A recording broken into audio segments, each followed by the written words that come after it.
Good evening and warm welcome to the State of Business on Now Television. I'm Chaman Fernando. Let's have a look at the headlines. Government plans to connect the power grids of India and Sri Lanka. Prime Minister seeks the assistance of ICC for economic recovery. Now the news in detail. President Ranil Wickremesinghe said that the government plans to connect the country's power grid with that of India through the northern part of the country. The president said this speaking at the National Milad-un-Nabi celebration held at Muzali National School Stadium on Sunday. මේ ප්‍රදේශයේම විශාල සංවර්ධනයක් ඇති කරන්නට ඉන්නේ. දැනටම ඉන්දියාවයි මන්නාරමයි අතර මුහුදු සම්බන්ධකමක් ඇති කර ප්‍රවාහන සේවය ඇති කරන්නට දැන් ක්‍රියා කරගෙන යනවා. අපි කංකසන්තුරේ එක ආරම්භ කරා ඊළඟට ආරම්භ කරන්නේ තලේ මන්නාරමට. ඒකම ඉන්දියාවේ විදුලි බල පද්ධතියයි ලංකාවේ විදුලි බල පද්ධතියයි දෙකම එකතු කරනවා. අපි කරන්නේ ඒකත් මන්නාරම හරහා කියලා මම කියන්න කැමතියි. මේක ආරම්භයේ පමණයි. පසුව මේ සම්බන්ධයේ විදුලි පද්ධති සම්බන්ධය තව දියුණු වෙනවා. ඒකට මන්නාරමත් දියුණු වෙනවා. අපිට විශේෂයෙන්ම මෙතන අවස්ථා හැටියට තියෙන්නේ මේ හරිත ආර්ථිකයත් හරිත බල ශක්තිය. අපිට තියෙන සුළං බලයෙන් සූර්ය බලයෙන් මන්නාරම දියුණු කරන්න පුළුවන්. ඒ විශාල දියුණුවක් ඒ ආර්ථිකයෙන් ඇති වෙනවා. මන්නාරමේ පුත්තලමේ ඉඳන් මන්නාරම යාපන අර්ධද්වීපය හරහා මුලතිව් වෙනකන් ඒ බලය තියෙනවා. එහෙනම් එතන අලුතෙන් දියුණු කළා මේක කේන්ද්‍ර ස්ථානයේ හැටියට පූනරීන් නගරයක් ඇති කරන්නත් අපි බලාපොරොත්තු වෙනවා. ඒ කියන්නේ මන්නාරම නැති වෙන නෙවෙයි මන්නාරට කොහොමවත් ඒකේ වාසිය ඇති වෙනවා. ඒ වගේම මන්නාරම අපි සංචාරක ව්‍යාපාර කේන්ද්‍ර ස්ථානයක් කරනවා විශේෂයෙන් මුහුදු සංචාරක වෙන්නේ. අපි විශේෂයෙන්ම දීවර කර්මාන්තය දියුණු කරාම මේ වැඩසටහන් වලින් මන්නාරමට අලුත් ආර්ථිකයක් ලැබෙනවා කියන්න කැමතියි. Speaking at the event, President Wickremesinghe said that the Sri Lankan government extends a full support to the United Nations Secretary's effort in resolving the humanitarian crisis in Gaza Strip. පලස්තීනයේ ප්‍රශ්නය ගැන පාර්ලිමේන්තුවේ විවාද කරා. ඊට ඉස්සෙල්ලා ආණ්ඩුවත් අදහස් ප්‍රකාශ කළා තිබුණා. පාර්ලිමේන්තුවේත් අදහස් ප්‍රකාශ කළා තියෙනවා. අපි ඒකට අපි එකඟ වෙනවා. ඒ විතරක් නෙමෙයි විශේෂයෙන්ම ගාසා තීරුවට ආහාර ගෙනහිල්ලා ලොරි 20ක් ගෙනින් තියෙනවා. ඉතින් මං අහන්නේ එක ප්‍රශ්නයයි ලක්ෂ 20කට ලොරි 20කින් කෑම දෙන්න පුළුවන්ද? ලක්ෂ 20කට ලොරි 20ෙන් කෑම දෙන්න බැරි නම් ඒ ලොරි වල වටිනාකම කුමක්ද? මොකද මෙතන ඉස්රේල් හමාස් සටනේ ගාසාවේ පැලස්තීන ජනතාව හිර වෙලා තියෙන්නේ. ඒ අය දුක් විඳින්න ඒ අය කියන්නේ අපි ඒකට අනුමත කරන්නේ නැහැ. අපි කියන්නේ වහාම ආහාර ලබලා දෙන්න. ඊජිප්තුවේ පැත්තෙන් විතරක් නෙමෙයි ඉස්රේලයේ පැත්තෙන්ුත් ඒ ආහාර යවර දෙන්න ඕනේ. වතුර ලබා දෙන එක ඒ වැඩ කටයුතු කරන්න තියෙනවා. ඉස්රේල් හමාස් සටන එක ප්‍රශ්නයක්. ඒක ඒ විසඳුම මෙතන තියන්නේ. ඒත් මෙතෙන්ට මේගොල්ලෝ මේ අරගලයේදී සාමාන්‍ය පලස්තීන ජනතාව මේකට ගොදුරු වෙන්න හොඳ නැහැ. ඒ නිසා දැන් එක විසඳන්න ඊජිප්තුව ඇතුළු අරාබ් බී රටවල් පියවර ගන්නවා. අනික් රටවල් එක වෙලා තියෙනවා. මම විශේෂයෙන්ම එක්සත් ජාතීන්ගේ මණ්ඩලයේ මහලේකම්තුමාගේ ඒ වැඩ කටයුතු වලට අපේ සම්පූර්ණ සහයෝගය තියෙනවා. මේ ප්‍රශ්නේ විසඳලා ඒ ප්‍රදේශ වලට සාමය ඇති කරන්න.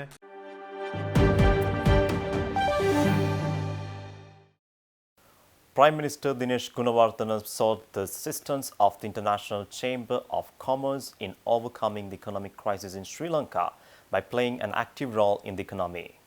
This was discussed when the first female chair of the ICC, Maria Fernanda Garza, called on the Prime Minister Dinesh Gunawardena at the Temple Trees recently. They discussed the role of ICC in arbitration in trade and investment, banking, insurance, finance, tourism, agriculture, SME support and entrepreneurship development. The Prime Minister briefed her on the priorities that include food security and exports. Chairperson Gaza said that ICC represents 170 countries with a corporate membership of 45 million companies. She said that the Agriculture Policy and Food Safety and Supply Chain Committee of ICC aims to provide support to help navigate pressing challenges of food security. Gaza also stressed the importance of digitalization of the economy to ensure global standards so it could be opened up for SMEs in agriculture and industrial sectors. ICC also provides a platform for engagement in governance, sustainability, anti-corruption and advocacy in best practices. ICC Banking Committee is represented by all the banks operating in Sri Lanka and meets quarterly with Sri Lanka Customs to accelerate trade facilitation. Stay tuned, we will return after this commercial break.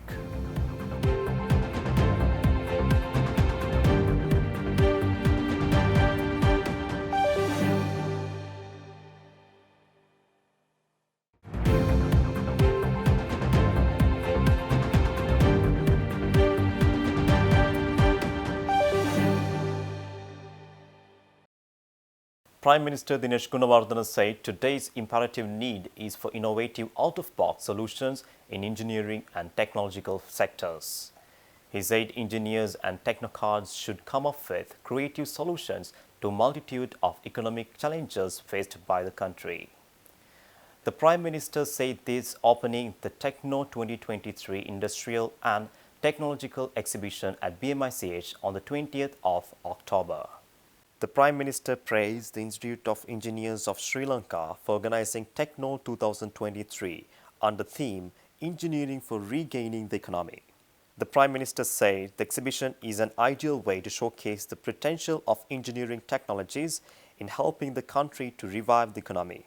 Prime Minister said engineers could play a critical role as engineering solutions can help addressing some of those key challenges. The Prime Minister also said that infrastructure development can improve the transportation system, energy generation and telecommunication sectors of the country.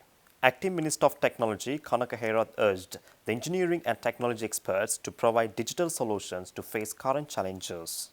The State Minister said the digital economic contribution to gross domestic production could be increased to 5 billion rupees. He said the engineering solutions have the potential to develop education and skills which can attract foreign investments, create job opportunities and promote innovation. President of the Institution of Engineers, Professor Ranjit Disanayake, Deputy Executive Secretary R.P.M. Gunawardena and IESL past members were present at the inauguration.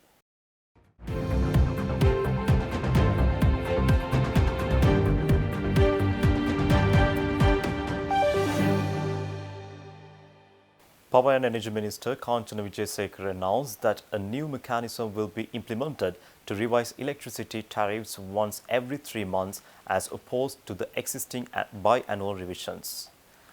Minister Kanchana Wijesekara said this speaking to journalists at the Presidential Media Centre yesterday. The minister clarified that there was a prevailing misconception regarding the Ceylon Electricity Board's authority to revise tariffs.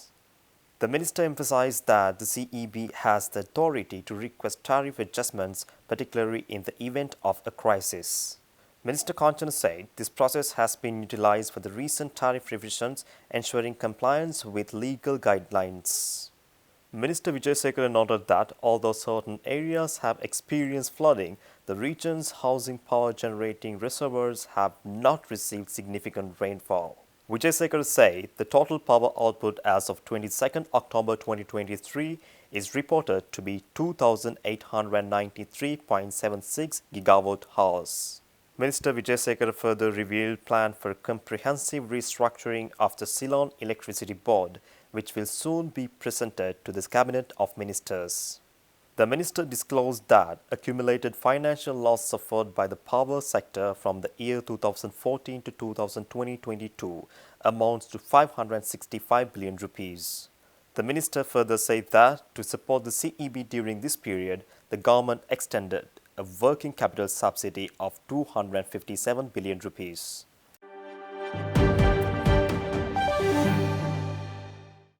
State Minister for Finance Shehan Semasinghe stated that the staff-level agreement plays a pivotal role in facilitating the payments of arrears to multilateral creditors and expediting the process of debt restructuring.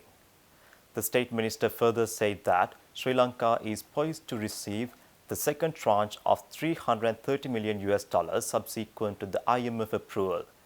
The state minister made these remarks at a press conference held at Presidential Media Center last week. Minister Singh elaborated on the journey to reach this pivotal staff-level agreement. He said that despite Sri Lanka's favorable position with the International Monetary Fund, subsequent disruptions and misinterpretations arose in the recent weeks. The state minister emphasized that there is no reason to fear the approval of the executive committee or the release of the second installment. He noted that the staff-level agreement will enable the World Bank, Asian Development Bank, and other multilateral financial institutions to make the remaining payments. The state minister noted that this will further expedite debt restructuring efforts with international partners. The state minister expressed optimism that agreements related to debt restructuring may soon be finalized. Singh further said that it will align with the government's objectives of reducing corruption and increasing transparency. He cited the IMF's praise for Sri Lanka's economic progress and noted that this reflects international confidence in the country's economic prospects.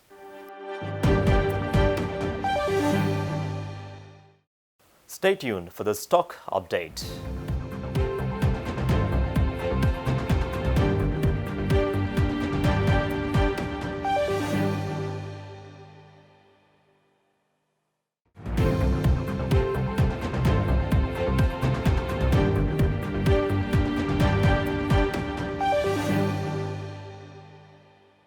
Trading at Colombo Stock Exchange ended on negative notes today. The all-share price index dropped 130.70 points to close at 10,731.41 and the S&P SL20 dropped 38.78 points to close at 3,017.02. The turnover was 1.3 billion rupees and over 37 million shares were traded. Up next are Forex rates.